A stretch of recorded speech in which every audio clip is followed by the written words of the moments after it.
Good morning, students. Welcome to you in online classes from Martin Children Academy, Bhawanpur.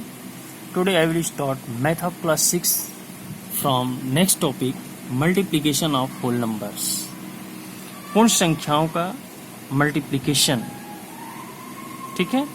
इसमें आपको पढ़ना है properties of multiplication of whole numbers. पूर्ण संख्याओं के जो गुणा के नियम होते हैं, गुण होते हैं, वो क्या होते हैं, ठीक है। First has been given closure property.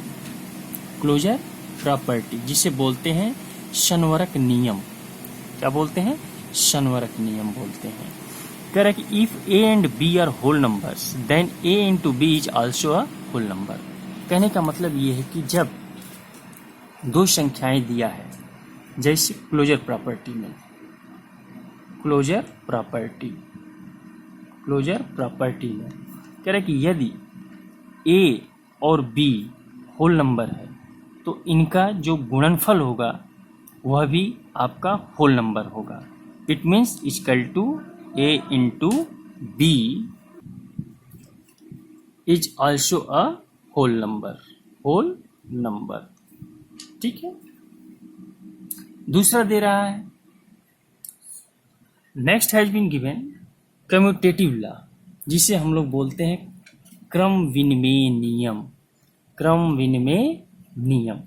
इसमें कह रहा है कि if A and B are any two whole numbers then A into B equal to B into A. इसको कैसे करेंगे? As like has been given, कह रहा है कि कम्यूटेटिव लॉ जो इसका क्रम विनिमय नियम है, वो कह रहा है कि यदि ए इंटू बी है तो ये आपका बी इंटू ए होगा। कहने का मतलब कि जब दोनों पक्ष में संख्याएं सेम है, केवल उसके ऑर्डर को चेंज किया जा रहा है, तो there will be no changing in answer, in your result. आपके रिजल्ट में कोई परिवर्तन नहीं होगा। मान लेते हैं 6 इंटू 3 इक्वल टू 3 इंटू 6, केवल ऑर्डर चेंज हुआ है। क्लियर? तो as like this is whole number. Here, if you multiply, then your product will be 18. 6 into 3 is equal to 18. Order has been changed, and you will when multiply, then also it will be result will be 18. Clear? तो कहने का मतलब ये कि जो इनका क्रम है, केवल उस क्रम को हम लोग चेंज किए हैं, ठीक है। नेक्स्ट दे रहा है property of zero, multiplicative property of zero. तो ये पहले से ही बता रहे हैं आपको कि when you multiply in any number by zero then your product will be also zero. जैसे A into zero equal to zero into A, ठीक है। आपका दोनों पक्ष सेम आएगा। जब किसी भी संख्या में हम जीरो से मल्टीप्लाई करते हैं तो प्रोडक्ट हमारा जीरो होता है। जैसे by the number 6 into zero equal to 0 into 6 कर देते हैं। Clear? When you multiply then your product will be zero, also it will be zero. यहाँ भी आपका क्रम चेंज हो रहा है, ऑर्डर चेंज हो रहा है, but there will be no changing in result. Next है property of one, multiplicative property of one के गुण क्या होते हैं कि if you multiply by 1 in any number then your product will be same, ठीक है। जो संख्या से मल्टीप्लाई कर रहे हैं जिस संख्या में, वही संख्या आपको प्राप्त होगी। जैसे 9 into 1 equal to 1 into 9। If you multiply then your product will be 9, also it will be 9। Clear? As like this is a whole number. Next होता है property associative law of multiplication. Associative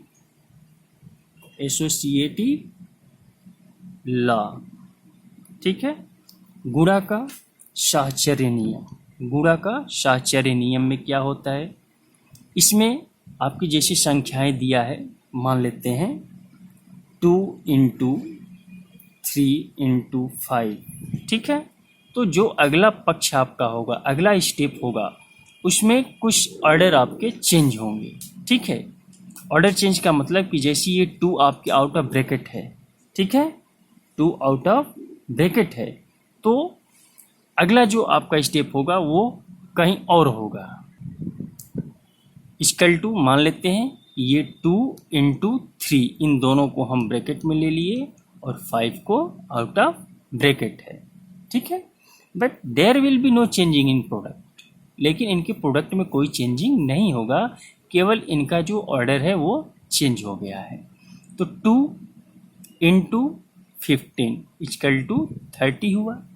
ठीक है, अब यहाँ भी देखिए 2 into 3 equal to ये आपका 6 हो गया 2 into 3 equal to 6 into 5 equal to 30। तो as like this is called साहचर्य नियम, गुणा का साहचर्य नियम। नेक्स्ट आपका होता है distribution law of multiplication. Distribution law of multiplication, गुणा का बंटन विधि। ठीक है, इसमें क्या होता है, जैसे फॉर द एग्जाम्पल मान लेते हैं कोई भी संख्या आपकी दिया है पूर्ण संख्या, तो उसका डिस्ट्रीब्यूशन कैसे करते हैं, बंटन विधि से कैसे उसको प्राप्त करते हैं। मान लेते हैं 2 इंटू 3 इन ब्रैकेट, ठीक है, प्लस 5, क्लियर, इक्वल टू, इसको हम अगले स्टेप में ले लेते हैं, इक्वल टू, इसको हम बांट देते हैं अलग अलग, 2 इंटू 3 कर देते हैं और प्लस 2 इंटू 5 कर देते हैं। बांट दिया मैंने, डिस्ट्रीब्यूट कर दिया।